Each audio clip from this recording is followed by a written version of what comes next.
And it's also just about introducing different flavors like early so that when they become older, they will want to, do that on their own.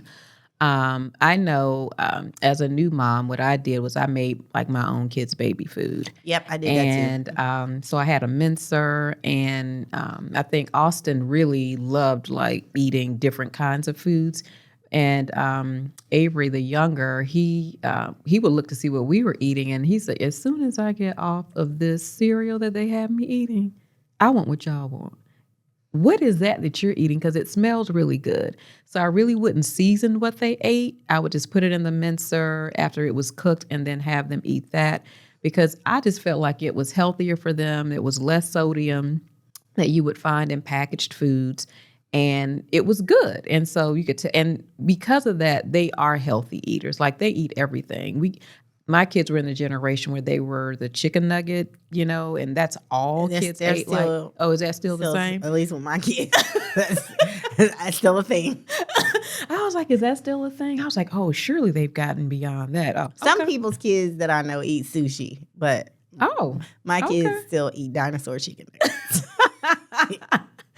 Yep. So I was just like, yeah. And then I also would introduce cooking, to them, because I felt like if they were to prepare their food, then they would be more apt to try it. Mm-hmm. They may not like it, but they would say, you know what, I helped prepare this, so I'm going to try it. And more than not, they would eat what they cooked. Yep, that's good. Yep. So I really enjoyed making baby food. I would, even though they didn't know, I would take them to the farmer's market, and we would talk about like the colors, the fruits, the vegetables, and then come home and making those big batches of baby food. I also made my own squeeze pouches, my own applesauce, my own oatmeal. So I really enjoy baby food, because seeing your kid like explore those different flavors, like to me, that was like a beautiful kind of thing, like transitioning them.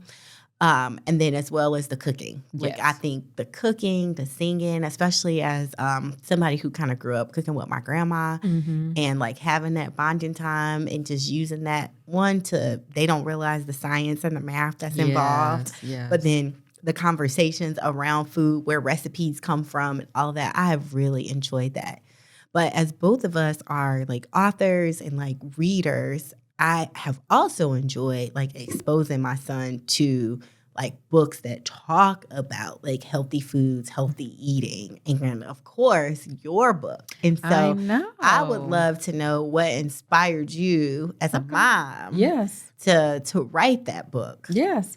Well, Yummy Healthy Tasties in My Tummy. It was actually motivated by me doing some book talks at schools.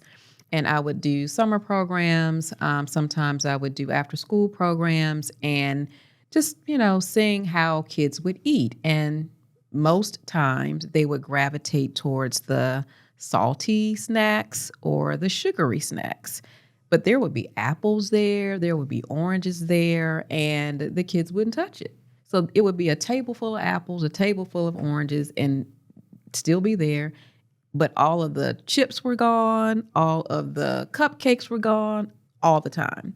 And so I started asking kids, like, why don't you eat, an apple, or why don't you eat an orange? And you would have kids that say, oh, I don't eat that. And I was like, you don't eat apple? No, I don't eat that. I said, well, do you drink apple juice? And they would say, oh, I love apple juice. Then you eat apples. And then the same with the oranges. But I think with oranges, they felt it was more involved, because you would have to peel it yourself. I grew up peeling my oranges. And so if you see a table full of oranges and kids are hungry, they're like, wait, now that's just a lot of work to peel an orange. That's how I feel about crab legs. I feel like you can't be hungry and go get crab legs. We can go after I eat.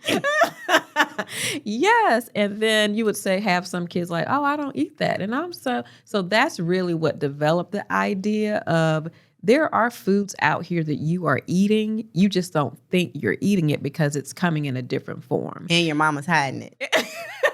So you don't even know you eat spinach. And you don't even know you're eating spinach.